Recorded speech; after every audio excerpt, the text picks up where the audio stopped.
A Bíblia, ela é a nossa bússola. A Bíblia é a nossa bússola. A Bíblia dá a direção para a vida do homem. A inerrante, infalível, profícua, eficiente e eficaz palavra de Deus. Né? Claro que você pode ler outros livros, mas nada se compara com a Bíblia. E tudo que esses caras falam aí, de tudo que é área de psicologia, de desenvolvimento humano, é bom, queridos. Mas tudo está na Bíblia. Tudo tem que comer daqui, ó, da Bíblia. Se não for daqui, queridos, já era.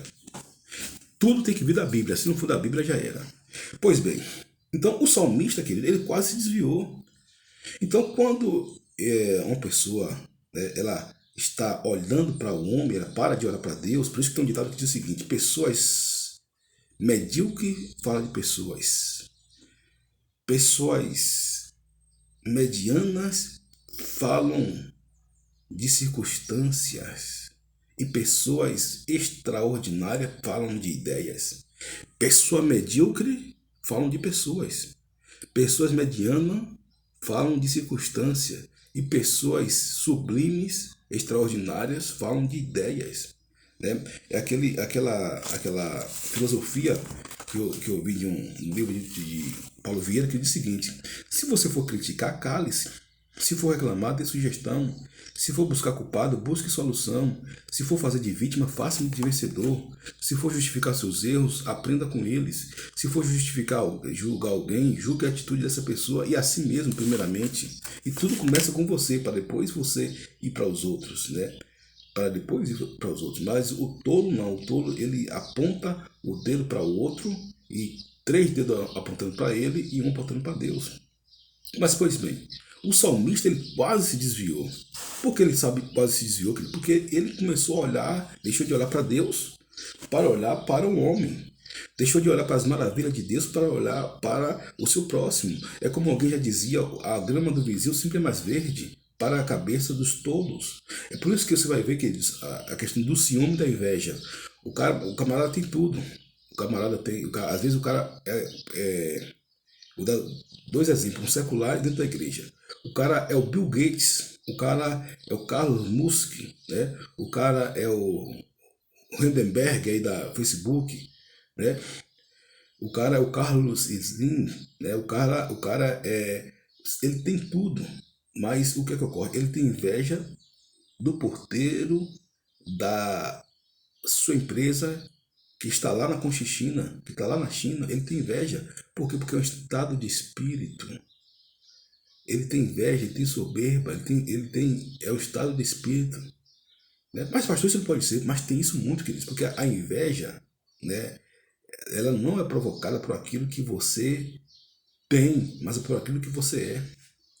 Algumas pessoas invejam você não por aquilo que você tem, não, queridos, pelo contrário, por aquilo que você é. Davi, Saul não invejou Davi por aquilo que Davi tinha, não. Porque Saul tinha tudo na vida, mas Davi tinha o que? Caráter, tinha intimidade, tinha dons, tinha talentos, eram homens de Deus acima da média. Então Davi queria ser aquilo que Saul queria ser, aquilo que Davi era.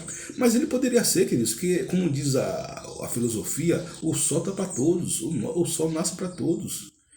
Né? Mas o diabo, o demônio, fez com que ele perseguisse Davi, pensando que Davi era o inimigo dele. Não. Só que o que acontece? Quem era inimigo dele era ele mesmo.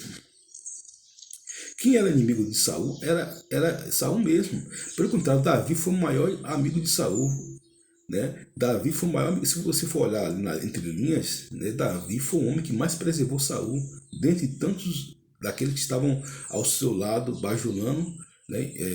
Puxando o saco, mas Davi, né? Foi o maior amigo de Saul, mesmo Saul tentando matar Davi. Por quê? Porque a questão não era cada um dá o que tem, a questão não era Davi, a questão era Saul, que estava com sua mindset, sua mentalidade totalmente atormentada por demônios, por espírito maligno, e ele só via o que? Saul, só via Davi. Por isso que ele pagou um preço alto, porque Davi lavou as mãos. Davi, homem sábio, inteligente de Deus, não se sujou, né, com Saul, não. Não deixou o nível de Saul. Saul queria que Davi deixasse o nível. Que Saul queria que Davi fosse um homem burro para descer o nível. Davi, opa, aqui não. Meu pedestal é esse daqui, ó. A excelência de Deus, a minha é essa aqui, ó. O alto nível que eu alcancei no mundo espiritual, esse daqui, ó. Daqui eu não baixo, não. Se você quiser baixar, você baixa, mas daqui não baixa. Então é isso. Como outro exemplo também, queridos, por exemplo, às vezes tem um líder evangélico, um pastor, que ele tem inveja do porteiro, né? Ele tem inveja do diácono, ele tem inveja de um obreiro. Por quê? Porque o obreiro prega melhor do que ele, porque o obreiro fala melhor do que ele. Que ele diz, eu dou glória a Deus quando eu vejo algum jovem, né? O tempo passou, eu com 20 anos, né? Eu sei, já fui 20 jovem, né? Graças a Deus, nasci e cresci na igreja, né? E comecei a pregar aos 20 anos, comecei a pregar, que pregava muito bem a força, o vigor, né? A vontade, né? E graças a Deus, né? Agora, eu percebia que tinha pastores que não gostavam, né? E outros pastores, né, já maduros, né, equilibrados, gostavam, né?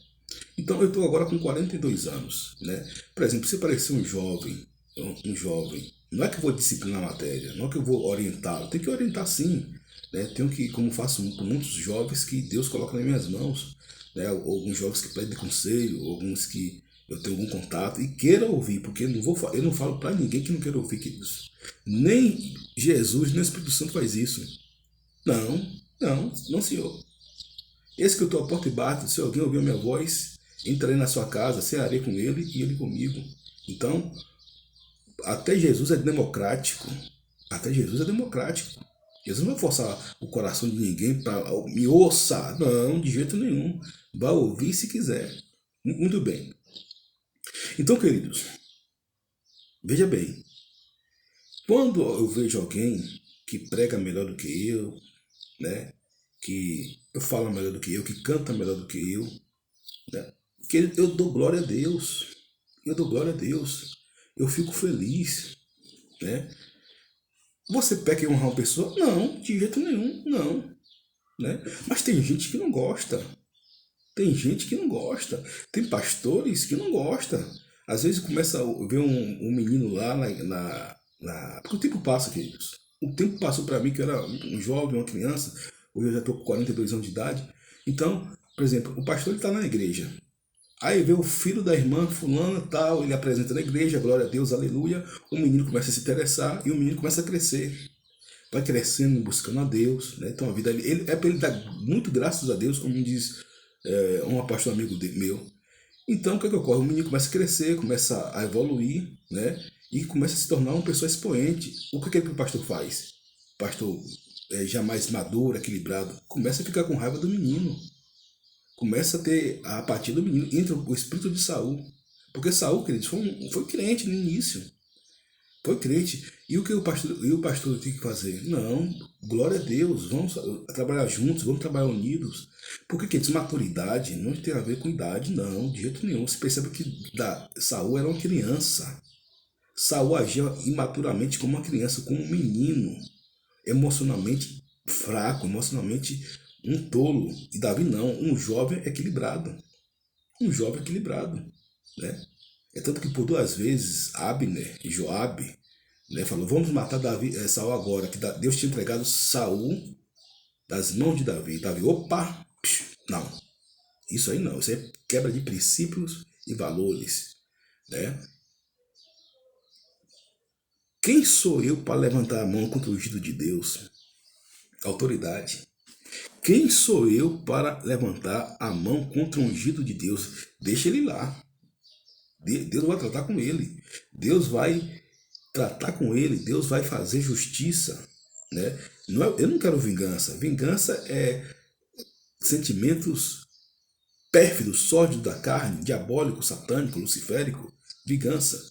O camarada me fez algo, eu vou pegar ele, eu vou destruir ele, eu vou acabar com a vida dele. É algo diabólico, algo satânico, luciférico, né? Mas justiça não, justiça vem de Deus. E Deus pede que nós clamamos por justiça, não por vingança. Davi teve nas suas mãos, ali foi um teste que Davi passou.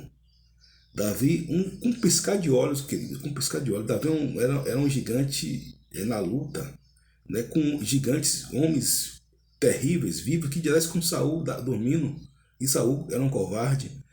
Davi, não, ele é um homem ungido de Deus, Deus que colocou, Deus que trate. Aí, meu amigo, a honra na vida de Davi veio mais ainda, né? A honra na vida de Davi veio mais ainda. Mas sabe o que é que eu aprendo, queridos? Porque tem gente que quer porque quer, tá no orgulho, né? Quer que tá no orgulho dentro de si, né? Dentro da...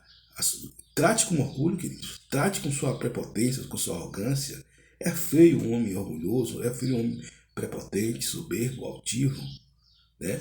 Então você tem que estar na humildade. Por isso que eu vi um livro que fala o seguinte: a beleza da santidade se revela na humildade. A beleza da santidade se revela na humildade, né? Quando eu falo humildade, não é que a pessoa vai ser besta, não é isso não, queridos. Não é que, quando eu falo que você não vai... você tem claro que se você é uma pessoa mais velha, você vai orientar os mais novos, né? Vai orientar os mais novos, você vai orientar aquelas pessoas que estão mais novas que você, com sabedoria, com amor, com desvelo. Agora, não com inveja, não com ciúme. E foi esse sentimento que Saul tinha por Davi. Mas muito bem. Então, aqui voltando ao assunto. Pelo que o seu povo volta aqui e as águas do copo cheio lhes espremem. E diz, como sabe o Deus, ou há conhecimento no Altíssimo, eis que estes são ímpios e todavia estão sempre em segurança e lhes aumenta as riquezas. Na verdade, em vão tenho purificado meu coração e levado as minhas mãos da inocência, pois todo dia tem sido afligido e castigado cada manhã. Se eu dissesse também falarei assim, eis que ofenderia a geração dos teus filhos. Aí vem um bálsamo, o acalento, refrigério. Quando pensava em compreender isto, fiquei sobremodo perturbado. Até que entrei no santuário de Deus. Até que entrei no santuário de Deus. O que ele está falando é o seguinte: mas meu Deus, eu me consagro, eu oro, eu busco ao Senhor e não tenho, e eu vejo, pago o preço e o ímpio faz miséria, o ímpio apronta e o ímpio é promovido e o ímpio tem coisas que eles são promovidos, eles são beneficiados, enquanto eu que sou justo e vejo o justo padecer, meu Deus. Que negócio é esse? Até que ele entrou no santuário do Altíssimo, que fala sobre a finalidade, o propósito, não sobretudo a priori, mas posteriori. Quando pensava em compreender isto, fiquei sobremodo perturbado, até que entrei no santuário de Deus, então entendi o fim dele. Certamente tu puseste em lugares escorregadios, tu os lanças em destruição, como cai na desolação, quase num momento, e ficam totalmente consumidos de terrores. Como faz com o sonho o que acorda assim o Senhor quando acordares depressas, e a aparência deles. Assim meu coração se azedou e sinto picadas no meu rim. Assim me embruteci e nada sabia, era como um animal perante ti. Por quê? Porque ele agiu, querido, na carne. Ele foi racionalizar na carne. E é como muitas pessoas, ela raciocina na carne. Muitas pessoas vão no questionamento, eu vi pastor Nail Barreto fazendo uma alusão muito bonita sobre isso. Por quê, queridos? Por exemplo, o cara é ladrão, o cara foge da polícia, o cara pula de um apartamento de 10 metros, né? De 4 andares. O bandido chega lá, pula, tá, e ainda sai correndo. O trabalhador vai trabalhar, escorrega, bate, encosta a cabeça na parede e morre. O sujeito, ele é um cara mau caráter, pérfido, sórdido, né? E de repente o cara é promovido na empresa. O cristão que está lá dando um pau terrível, né? Sendo uma pessoa íntegra, é caluniado, defamado e muitas das vezes até posto para fora, né? Por causas injustas, embora Deus vá honrar lá, porque eu quero que na honra de Deus, né? Mas ele, o que estava lá, né? O cara é mau caráter, o cara é prostituto, o cara, né? Um déspota, e o cara é promovido. Já o cristão que estava lá, o trabalhador, o homem de bem, ele é perseguido, né? E muitas das vezes injustiçado dentro da empresa. né? Aí o salmista ele começou a olhar para isso. Aí quando ele foi, observou isso, mais ou menos assim, aí ele viu que as coisas não eram isso, como ele pensava, que ele está aqui vivendo a priori, porque, porque o cristão ele precisa entender, querido, o tempo, né? O tempo ele é inerente na vida do cristão. Uma das armas do discernimento é o tempo, né? Uma das armas do discernimento é o tempo, né? Cristão nenhum vai ter discernimento se não tiver um alinhamento com o tempo. Não, não. Porque quando ele viu a priori e depois a posteriori o que acontece com os ímpios, ele se alegrou, não na justiça, não na vingança, mas na justiça de Deus, na fidelidade de Deus. E quando ele chegou a ficar tão embrutecido, queridos, porque quando a pessoa vai racionalizar a fé, a pessoa fica embrutecida. E aqui é um erro aonde as pessoas incorrem, né? Já vi muitas pessoas se desviando, por quê? Porque incorrem nesse erro, né? Porque ele é um cara que ele tem visão de Deus, é um cara que tem busca a santidade, mas quando ele para de olhar para Deus para olhar para os homens, ele acaba se escorregando. Aí ele começa a se empodecer, mas Deus, por que o Senhor fez isso? Mas Deus, por que o Senhor fez aquilo? Aí o cara começa a ficar com raiva de Deus. Aí o cara começa a questionar Deus. Aí o cara começa a ter pensamentos, né, contrários à palavra de Deus. Né? E é isso que acontece muitas das vezes com muitas pessoas, né, sobretudo que entram principalmente essa área, sociologia, filosofia, história, né? E dentro de outras áreas, de qualquer faculdade, universidade, porque vai ouvir o que? Esse tipo de coisas. Cadê Deus? Onde aconteceu isso, aquilo? Onde estava Deus? Onde aconteceu tal coisa? Ele estava no mesmo lugar que ele está, no seu alto e sublime trono. Acabou. Deus estava e está e sempre estará no mesmo lugar que sempre esteve, está e estará. No seu alto e sublime trono. No seu alto e sublime trono. Pois bem, aí eu gosto que fala Eclesiastes, capítulo 7, versículo 15. Eu vim nos dias da minha vaidade. Há um justo que perece na sua justiça, e há um ímpio que prevalece, prolonga seus dias na sua maldade.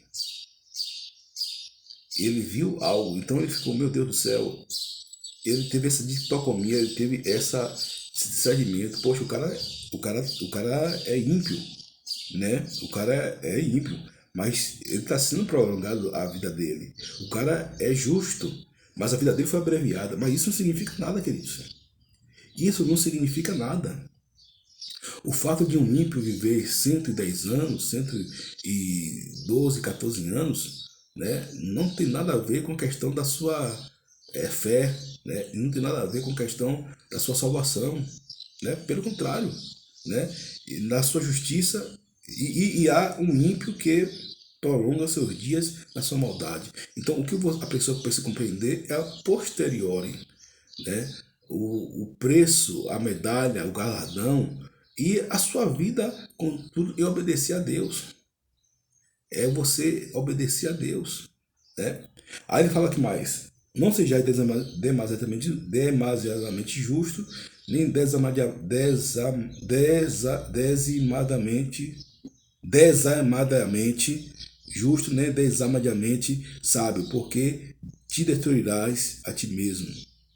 Ou seja, o cara não tem que ter uma ótica dele mesmo, tem que ter a ótica da Bíblia. A ótica do cristão não tem que ser a ótica dele mesmo, tem que ser a ótica da Bíblia. Né? O cristão não pode pensar, olha, eu penso assim, eu vou agir assim, tal. Não, tem que ser a ótica da Bíblia. Ou seja, levar, mas Senhor, eu sou perfeito, não posso errar, eu sou um cara que e se culpar por um erro que ele fez. Né? É por isso que muitas das vezes, queridos, Deus justifica, Deus cancela a acusação do diabo. Muitas das vezes, queridos, eu sei que o diabo ele veio roubar, matar, destruir. Muitas das vezes não é o diabo, é a pessoa mesmo que fica se autoflagelando, autocomiserando, né? Com autoacusação, enquanto Deus liberou o perdão e bloqueou a ação do diabo. né? Por isso vem os vitimismos. Quando você vê uma pessoa vitimista, uma pessoa que é muito vitimista, um vitimismo crônica, você pode perceber que ela foi picada por esse inseto, vamos dizer, por esse espírito maligno, né? Da perfeição, né? Ou se não da acusação, né? Porque ele não pode ser demasiadamente justo, nem demasiadamente ímpio, né? Sábio, porque destruirás a ti mesmo, né? O ímpio em si já é onde já está destruído. A maldade em si já está destruída. Mas aqui fala o seguinte: não sejais demasiadamente justo, nem demasiadamente ímpio.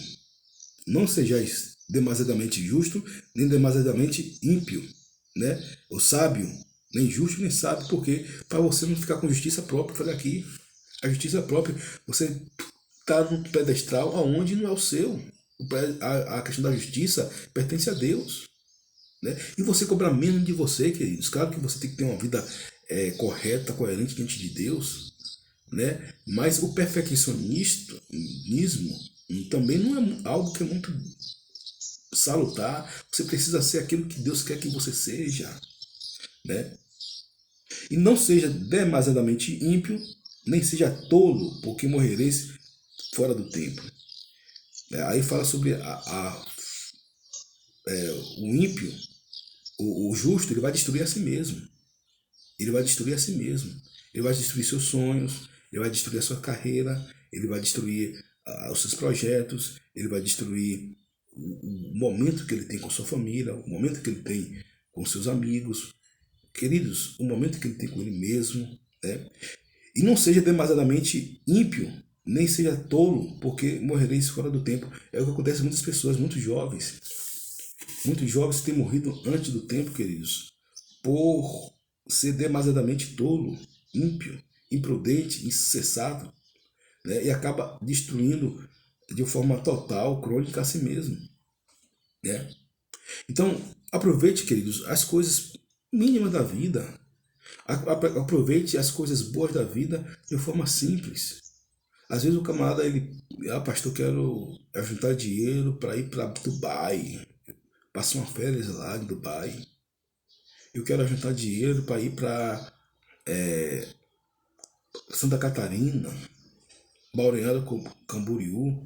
E eles lá vêm para o Nordeste, você que é do Sul, vem para o Nordeste. Mas, queridos, seja feliz com aquilo que você tem. Seja grato com aquilo que você tem. Seja grato a Deus por aquilo que você tem. Se você não pode ir hoje, né, que se você pode ir você pode ir para você quiser, para o lugar que você quiser, né? É um sonho seu, algo pessoal seu. Peça a Deus, Deus vai dar. Você tendo condição, vá, meu filho. Glória a Deus por isso. Agora, já que você não tem condição ainda, se alegre por aquilo que você tem. Faça apenas uma caminhada no jardim da praça do seu bairro, uma felicidade. Caminhe em direção da felicidade. Não por aquilo que você tem, mas por aquilo que você é. Não por aquilo que você pode, mas por aquilo que você é. E não por aquilo que você pode, mas por aquilo que está nas suas mãos. E você vai ser um ser em si feliz. Alguém já dizia que a felicidade está dentro de nós, é verdade. A felicidade está dentro de nós. É só olharmos para Deus. Então ele termina aqui dizendo: mas para mim bom é aproximar-me de Deus, pus a minha confiança no Senhor Deus para anunciar todas as suas obras. Ele começa desesperado, começa querendo chutar o balde, começa, olha, a partir de hoje eu não quero saber mais de igreja, eu não quero saber mais de Deus não, porque eu vejo a pessoa na rocinha, eu vou na rocinha, eu vejo mães de família, as meninos de 4, 5 anos sendo baleados, morrendo, já os bandidos, já os corruptos, já os mercenários sendo privilegiados. Opa, eu não quero saber mais de Deus não, eu não quero saber mais de Deus não. Esse é o pensamento dele. Mas quando ele for entrar no santuário de Deus, queridos, o segredo aqui é o santuário de Deus, a presença de Deus, né? Então ele teve o bálsamo, o acalento, o refrigério, o conforto do Espírito. E ele queria ser um ateu, queria ser um cara que chuta o balde, ele se tornou mais crente ainda. Olha que coisa linda, ele fala no versículo 28. Mas para mim, bom é aproximar-se de Deus. Pus a minha confiança no Senhor Deus para anunciar todas as suas obras. O que ele está falando aqui, eu vou me aproximar mais de Deus, vou derramar o meu coração diante dele, vou anunciar suas obras, a despeito de qualquer coisa, porque Deus é bom em todo tempo Deus é bom. Queridos, isso é profundo, isso é muito profundo, né? Isso é muito profundo. Então ele caiu, ele teve esse bálsamo, ele teve esse refrigério, ele teve esse acalento, ele teve essa revelação. Ele falou, olha, a partir de hoje eu estava pensando errado. Alguém já dizia, um passarinho pode pousar na sua cabeça, mas ele não pode fazer um ninho. Não, um passarinho não pode fazer um ninho, nem pode fazer necessidade na sua cabeça. Um passarinho pode até pousar na sua cabeça, né? Queridos, e a questão dele, até a princípio, é salutar. Mas só que ele deixou aquilo embrutecer seu coração. É como a pessoa dá a razão ao pecado. O pecado ele vem e a pessoa alimenta o pecado tem que se cortar pela raiz. Ele deixou aquilo tomar conta do seu coração, mas pelo menos ele teve uma reação contra essa atitude que ele estava pensando crônica. Por que, queridos? Veja bem. Tem coisa que indigna a pessoa realmente. O ser humano, a Bíblia fala, bem-aventurado vós que tem fome e sede de justiça. E sede de justiça. Você vê alguém, né, sendo espancado, uma velhinha sendo espancada, uma criança sendo abusada. Você vê um velhinho sendo morto, né, ladrão, um bandido fazendo atrocidades, né, com a comunidade. Você vê crueldade, você vai para esses países de Oriente Médio, você vê um cristão sendo torturado, cristão sendo morto, você vê uma série de crueldade, você vê uma série de atrocidade. O seu coração humano, até um ímpio sensato, ele vai se compadecer. É natural do ser humano. É natural do ser humano. Tem coisa, queridos, que a gente não deseja nem para o nosso pior inimigo. Não. Tem coisa que um homem sensato não deseja para o seu pior inimigo. O tamanho da crueldade que é. Né? Então, por quê? Ainda mais no tempo que nós vivemos hoje, cheio de feminicídio, a gente olha para a televisão, a gente, é como dizia Bill Johnson, quando você assiste a TV, a sua expectativa desce, você fica um saco em si mesmo. Quando você assiste muito tempo programa de televisão, né, você fica embrutecido, porque você é tanta violência, que aquilo vai contaminar o seu ser, a sua paz de espírito.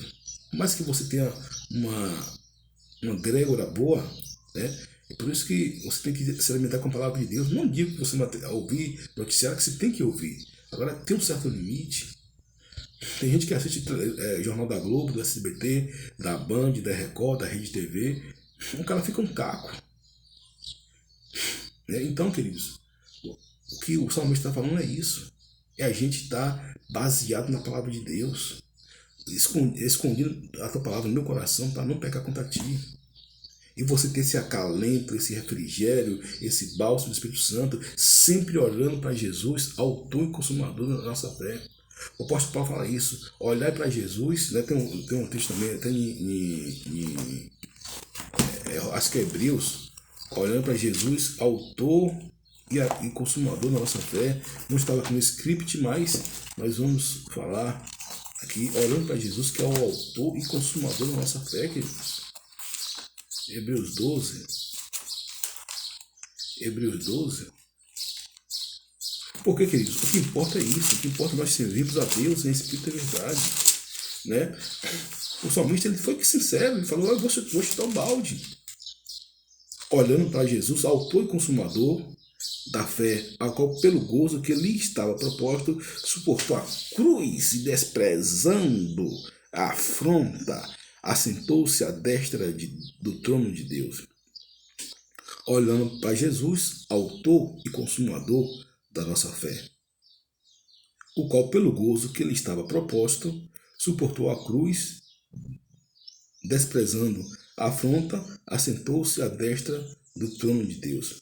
Portanto, também, pois que estamos rodeados de tão grande número de testemunha, deixemos todo embaraço e o pecado que tão perto nos rodeia e corramos com paciência a carreira que nos está proposta.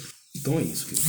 Então a questão toda é essa. Nós corremos, para a carreira que nos está proposta, olhando para Jesus, autor e consumador da nossa fé, deixando o quê? O pecado, se desembaraçando do pecado, buscando a santidade. O pecado não pode ter domínio sobre a sua vida. É você que tem que ter domínio sobre o pecado. De que alguém é servo, de que alguém é vencido, diz a Bíblia, o tal se torna-se servo. Se o cara é vencido pelo ódio, ele é servo do ódio. Se ele é vencido pela vingança, ele é servo da vingança. Se ele é vencido pela pornografia, ele é servo da pornografia. Se ele é vencido pelo pensamento suicida, ele é servo do suicídio. Enfim, você tem que ser um homem de Deus que não esteja embaraçado com pecado nenhum. Que o sangue de Jesus venha ser sobre a sua vida. Que você venha ser livre e leve. Em nome de Jesus, olhando para Jesus, autor e consumador da fé, o qual, pelo gozo que lhe estava proposto, suportou a cruz, desprezando a afronta, e assentou-se à destra do trono de Deus. Coisa linda, queridos. Há uma recompensa para você. Houve uma recompensa para o nosso Senhor e Salvador Jesus Cristo, e há uma recompensa para mim e para você. Há uma recompensa para nós. Por isso, não olhe para os problemas, olhe para Jesus. Olhe sempre para Jesus. Não estou falando aqui de você ser insensível. Você não pode ser insensível. Tem coisas que tocam em você a despeito daquilo que você onde você esteja. Quando alguém machuca um velhinho, quando alguém machuca uma criança lá do outro lado dos Estados Unidos, ou lá no Japão, aquilo comove você porque você tem sentido de compaixão, misericórdia. Isso é bom. Agora, o que você não pode é remeter a Deus, a culpa a Deus. O que você não pode é culpar a Deus. Culpe o diabo, sim. Remeta ao diabo, sim. Mas não a Deus. Porque Deus é bom, queridos. Em todo tempo Deus é bom. Deus é bom em todo tempo. Em todo tempo Deus é bom. Deus é bom em todo tempo. Em todo tempo Deus, Ele é bom. Amém, queridos? Então, o salmista, ele teve esse bálsamo, ele teve esse acalento, ele teve esse refrigério, ele teve esse gozo no espírito. O cara que estava quase se desviando, veio esse bálsamo, esse conforto, veio esse acalento, esse refrigério. E ele falou, olha, na verdade, toda a correção... Salmo 73, estou aqui no Hebreus. Então ele teve esse bálsamo. No versículo 28 ele termina: mas para mim, bom